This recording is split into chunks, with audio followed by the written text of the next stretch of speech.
Hello everyone, मैं हूं दीप्ति भारद्वाज और आप देख रहे हैं मेरा YouTube channel @maths with Deepti, जहां आप पढ़ते हैं बीएससी का मैथमेटिक्स। और यहां पर आपके बीएससी के फर्स्ट सेमेस्टर की बुक चल रही है। बुक का नाम है डिफरेंशियल कैलकुलस। और यहाँ पे हम अभी कुछ टर्मिनोलॉजी पे बात कर रहे थे ताकि आगे आने वाले टॉपिक्स में आपको उसका यूज कर सके, आपको कोई डाउट ना रहे, ताकि अगर मैं आगे के टॉपिक्स आपको क्लियर कराऊं पढ़ाऊं तो आप ये ना कहो कि मैम इसमें ये टर्मिनोलॉजी यूज हो रही है तो इसका मीनिंग क्या है। तो इसलिए अभी हम उन्हीं पे बात कर रहे थे। तो एक बच्चे का डाउट आया था कि मैम सिंगल वैल्यूड फंक्शन और मल्टीपल वैल्यूड फंक्शन में कंफ्यूजन हो रहा है, डाउट हो रहा है, तो ये क्या है, अलग अलग है या सेम है और क्या है। तो मैं आपको ये बताऊंगी कि सिंगल वैल्यूड फंक्शन और मल्टीपल वैल्यूड फंक्शन क्या होते हैं। तो सबसे पहले बता दूं, ये दोनों अलग अलग होते हैं। मैं इनके एग्जाम्पल भी दूंगी, डेफिनेशन पे भी बात करेंगे, इसके एग्जाम्पल पे भी बात करेंगे और रियल लाइफ से रिलेटेड भी एग्जाम्पल मैं आपको दूंगी। तो आगे बढ़ते हैं। आगे बढ़ने से पहले आप सभी से कहना चाहूंगी कि जो भी मेरे चैनल पर नए हैं वो मेरे चैनल को सब्सक्राइब करें and hit the bell icon, ताकि आने वाले सभी नोटिफिकेशंस आपको टाइम टू टाइम मिलते रहे। तो जिन्हें मेरी वीडियोस अच्छी लगती है वो उसे लाइक करें एंड शेयर करें। तो बढ़ते हैं हम अपने टॉपिक पे। देखिए, सिंगल वैल्यूड फंक्शन से मतलब ये है, मैंने हमेशा आपसे कहा है कि कोई भी जो डेफिनेशन होती है, चाहे मैथमेटिकल लैंग्वेज हो, अब हम मैथ्स की बात करें तो मैथमेटिकल लैंग्वेज में ही बात करेंगे, कि कोई भी टॉपिक हमें दे रखा है तो उसका मीनिंग उस टॉपिक के नेम में ही छुपा होता है। तो सिंगल वैल्यूड फंक्शन का मतलब सिर्फ इतना सा है। क्या है? आगे बढ़ते हैं हम कि सिंगल वैल्यूड फंक्शन का मीनिंग सिर्फ इतना सा है कि हमें जो आउटपुट मिल रहा है, कोई फंक्शन है ए टू बी जा रहा होगा, मैपिंग होगी ऑब्वियसली, तो वो फंक्शन हमारे पास इस तरह से डिफाइंड है कि उसकी वैल्यू एक ही आ रही है, चाहे हम उसमें x की वैल्यू कुछ भी रखें। यानी कि f ऑफ x की वैल्यू ऐसी क्या रखें कि यहाँ पर x की जगह में कुछ भी रखते जाऊं तो मुझे सेम वैल्यू मिले। अब ऐसा नहीं है कांस्टेंट फंक्शन की बात करें, तो क्या कांस्टेंट फंक्शन हमारा सिंगल वैल्यूड फंक्शन है? अभी ये होमवर्क मैं आपको दूंगी। तो अगर हम देखें एफ ऑफ एक्स क्या है हमारा, अगर मैं एक्स स्क्वायर ले तो यहाँ पर x की जगह अगर मैं वैल्यू रखती हूँ x इज इक्वल टू 1, तो f ऑफ 1 की वैल्यू क्या आएगी मेरे पास 1। x इज इक्वल टू -1 रखा तो मेरे पास f ऑफ -1 की वैल्यू क्या आएगी, -1 का whole square is equal to 1। तो यहाँ पर देखा मैंने कि मैं प्लस में और माइनस में वैल्यू रख रही हूँ तो मुझे सेम वैल्यू मिल रही है, तो इसको मैं सिंगल वैल्यूड फंक्शन बोल दूंगी। इस फंक्शन को मैं क्या बोल दूंगी कि ये मेरा सिंगल वैल्यूड फंक्शन है।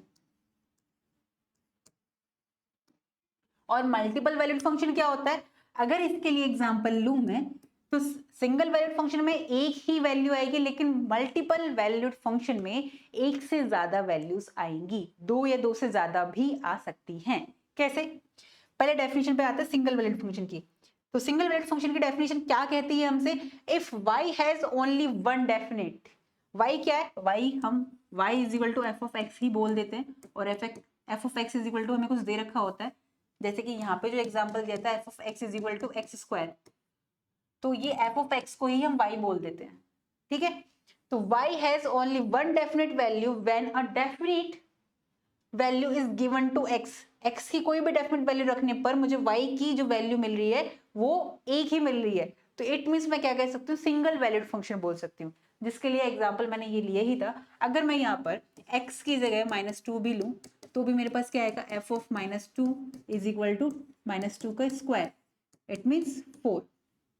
अगर मैं f की वैल्यू 2 लूँ तो वो भी मेरे पास यही आएगा 4।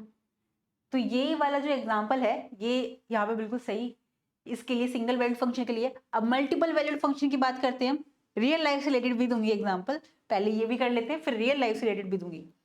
तो मल्टीपल वैल्यूड फंक्शन क्या होता है, when y has more than one value, more than one value for a value of x, x की वैल्यू के लिए, x की किसी a की वैल्यू के लिए या x की वैल्यू के लिए मेरे पास y क्या रख रहा है, has more than one value, तो मैं क्या कह सकती हूँ कि is called a multiple valued function. क्या कहलाएगा, मल्टीपल वैल्यूड फंक्शन कहलाएगा। फॉर एग्जाम्पल, अब अगर मैं रियल लाइफ से रिलेटेड दूं, तो जब हम बैंक में जाते हैं तो हमारे पास एक पिन मिलता है ना, आजकल तो हमारे पास ऐप भी आ रही है, तो आपका एक यूनिक पिन होता है, और उस यूनिक पिन से हमारे पास क्या होता है, हमारा एक अलग पर्सनल क्या होता है, अकाउंट होता है, जिससे हम अपना बैलेंस भी चेक कर सकते हैं। तो एक ही पिन से 1 पेन से हम 1 अकाउंट को खोल सकते हैं या 1 अकाउंट बैलेंस देख सकते हैं, एक अकाउंट हो सकता है। इसके लिए एक और अगर दो एग्जांपल, तो जो रोल नंबर होता है हमारा, आप सभी पढ़ते होंगे, तो रोल नंबर मिलता है हर एक स्टूडेंट को, चाहे नेम सेम हो कोई दिक्कत नहीं, लेकिन रोल नंबर से पता कर लेंगे। तो एक रोल नंबर के बच्चे को, तो स्टूडेंट नेम को अगर हम यहाँ पे देखें तो 1 स्टूडेंट नेम,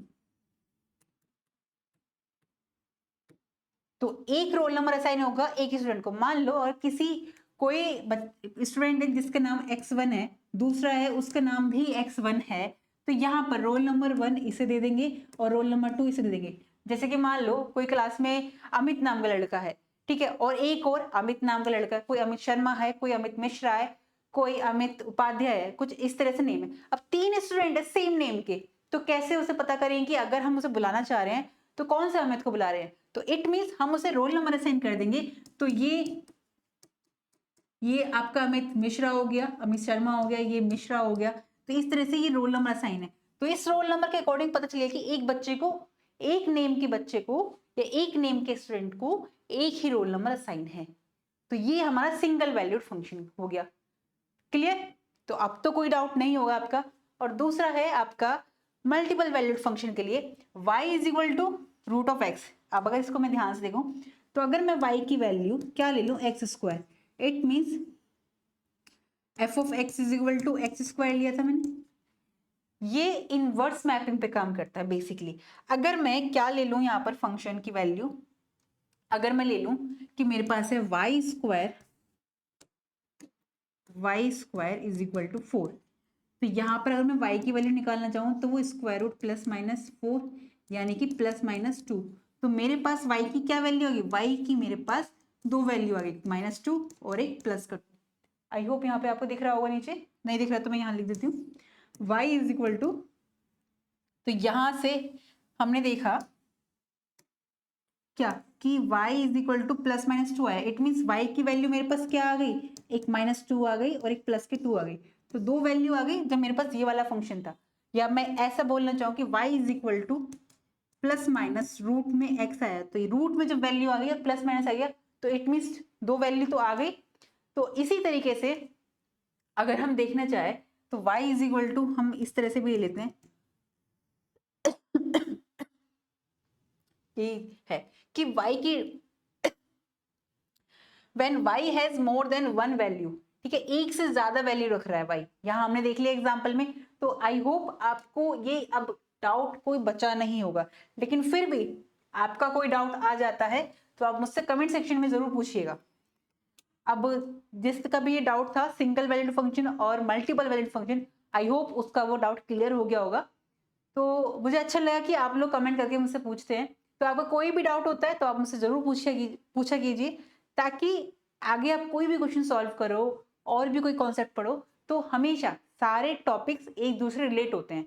आप कोई भी बुक पढ़ रहे हो, मैट्रिक स्पेस पढ़ोगे, रियल एनालिसिस पढ़ोगे, डिफरेंशियल इक्वेशन पढ़ोगे, प्योर मैथ्स पढ़ो या अप्लाइड मैथ्स पढ़ो, सब एक दूसरे से इंटरलिंक है।